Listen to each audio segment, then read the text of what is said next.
Assalamualaikum warahmatullahi wabarakatuh. Alhamdulillahirrabbilalamin.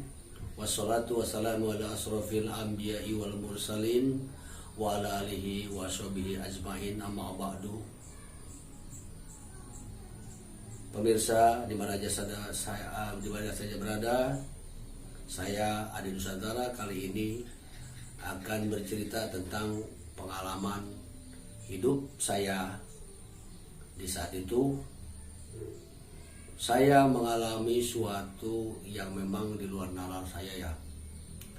Ketika itu dengan keterpurukan, karena kehidupan kami sekeluarga adalah dalam keterpurukan, sehingga saya mengalami yang namanya mungkin dikatakan orang itu depresi atau apalah, yang jadi stres kalau bahasa ini ya kan.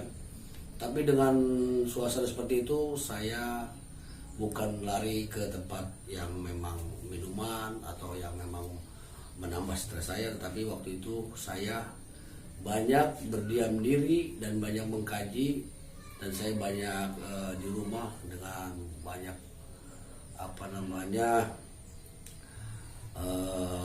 berzikirlah kepada Allah sebagai minta pertolongan kepadanya, karena saya juga meyakini bahwa di dalam surat Al-Fatihah itu iyyaka na'budu wa iyyaka nasta'in, yang artinya memang kepadanya lah segala kita serahkan dan bergantung, karena hanya beliau yang bisa memberikan pertolongan kepada hambanya seperti saya ini.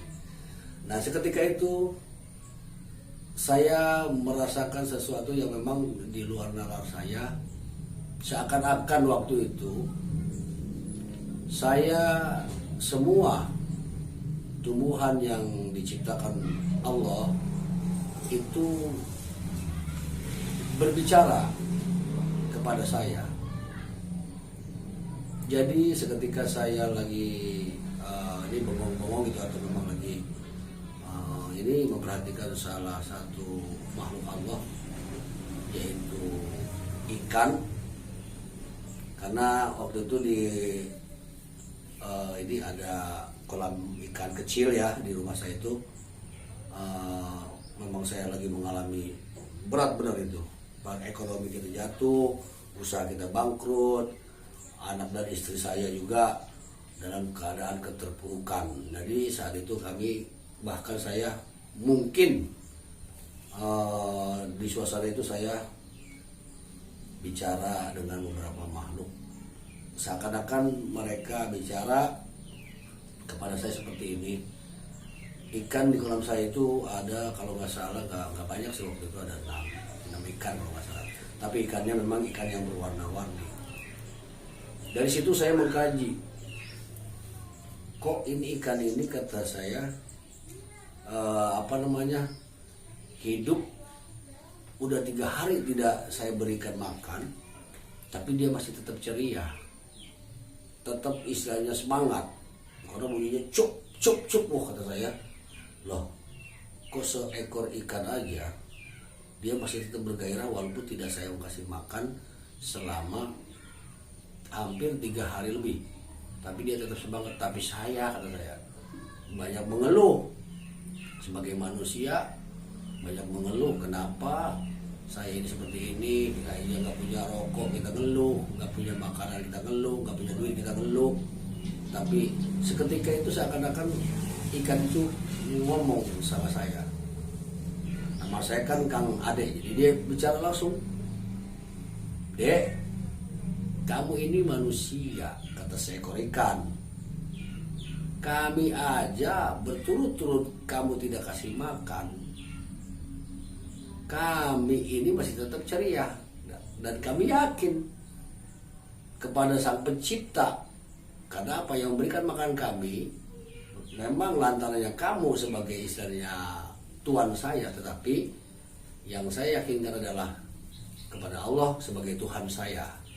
Itu artinya saya ditegur, kamu itu kan manusia, kamu susah di sini, kamu bisa pindah kemana saja mencari rezeki. Kalau kami kan kamu tanam kami di sini, kamu tumpahkan kami di sini, kami hidup hanya di sekeliling kolam yang engkau ciptakan atau engkau buat.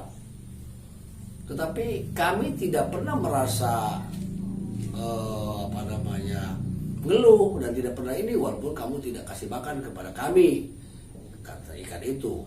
Saya sampai bengong, loh kok iya juga ya. Tetapi dari situ sambil saya ambil maknanya, walaupun itu perasaan saya sih, perasaan saya aja gitu, walaupun itu kok ikan ngomong begitu sama saya.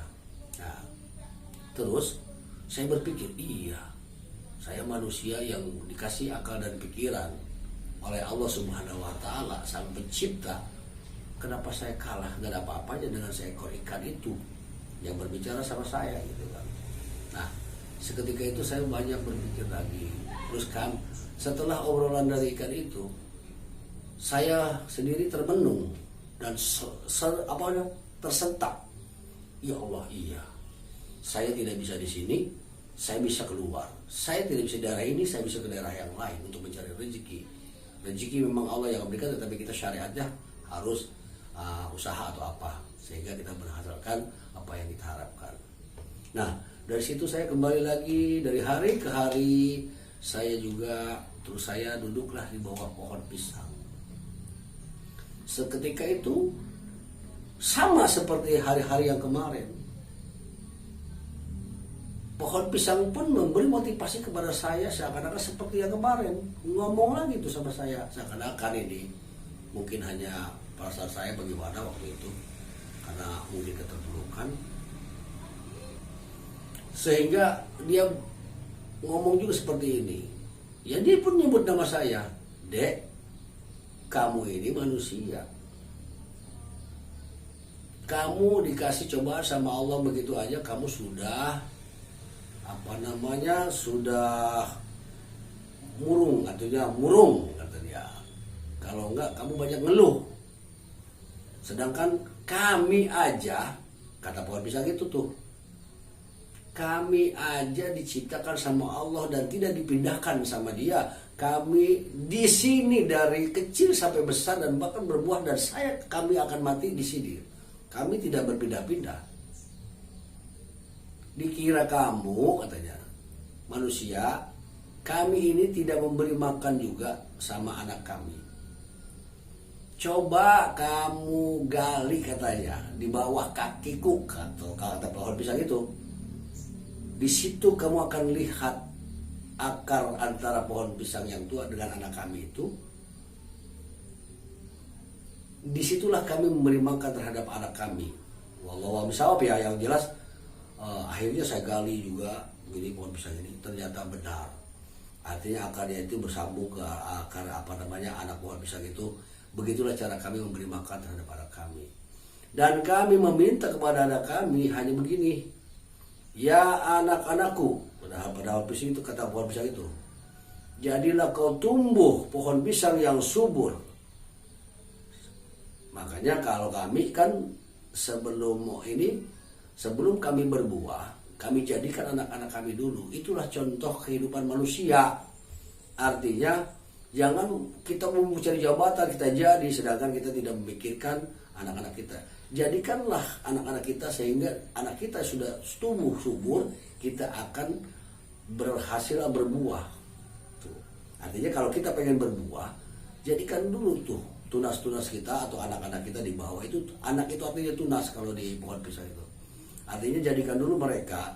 Dan apa yang kami ucapkan, kata pohon pisang itu terhadap anak-anaknya, ya tadi, jadilah kamu pohon pisang yang besar dan subur sehingga kamu bisa berbuah, dan buahnya itu bukan untuk kami diciptakan Allah itu untukmu, terutama manusia, kata dia, seperti kamu ke saya nih.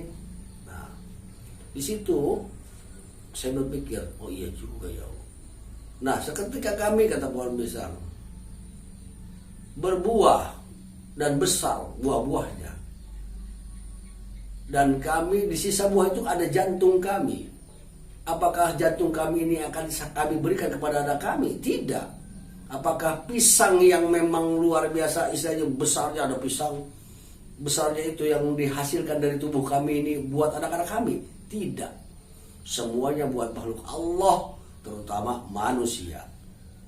Karena manusia ini makhluk yang paling sempurna diciptakan oleh Allah dan makhluk yang paling rakus juga di dunia ini, kata dia.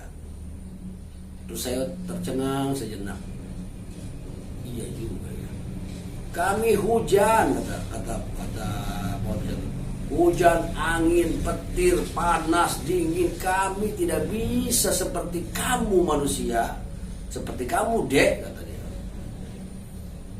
Kamu bisa seketika kamu panas, kamu bisa berteduh di tempat yang teduh.